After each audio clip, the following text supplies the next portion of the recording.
Hi, my name is Keith Cooper of Northlight Images. This is one of a series of short videos about the ET8550 EcoTank printer from Epson. This bit I'm talking about the maintenance tank or the maintenance cart. That's the thing that is here. There's a grey object just here you can see. That gets ink put into it when you first set the printer up.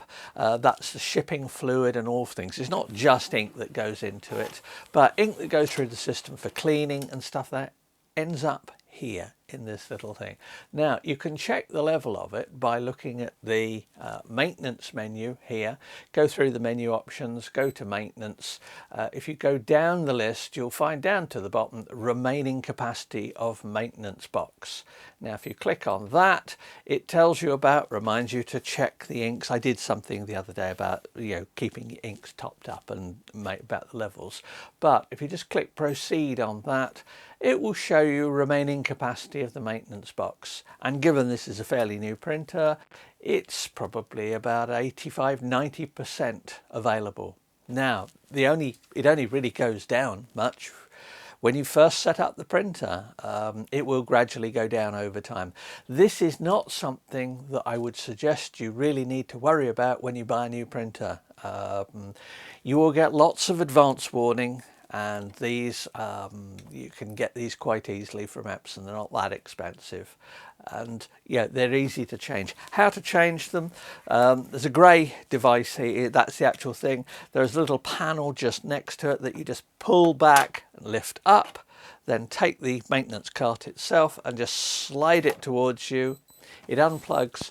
You'll see the screen here says maintenance error, box not installed. Well, no, it's in my hand.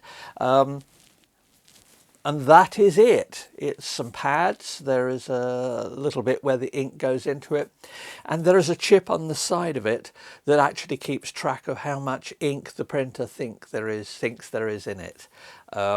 Once again, much like the ink, there is no actual measurement of ink. It's all based on what it thinks is the right amount. So you would take your new one of these, you would just drop it into place, slide it in, it slots in place, then the little tab behind it, click that back in place, and there we go.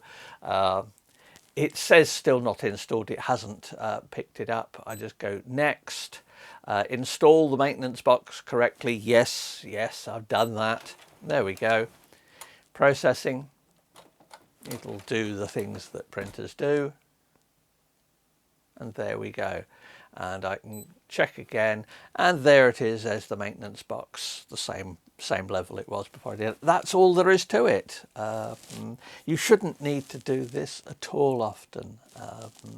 The amount, I think you would need to get through several sets of ink before you ran out on this. But anyway, that's the basic maintenance cart and how to change it. So if you've got any questions, please do let me know.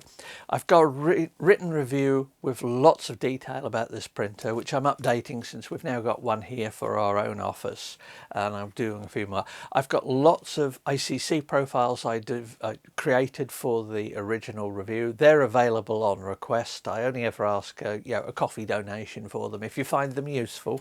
If you don't find them useful, well, you tried. But anyway, thanks for watching. And if you've got other ideas for things you want to know about this printer, just let me know. Thanks. Bye.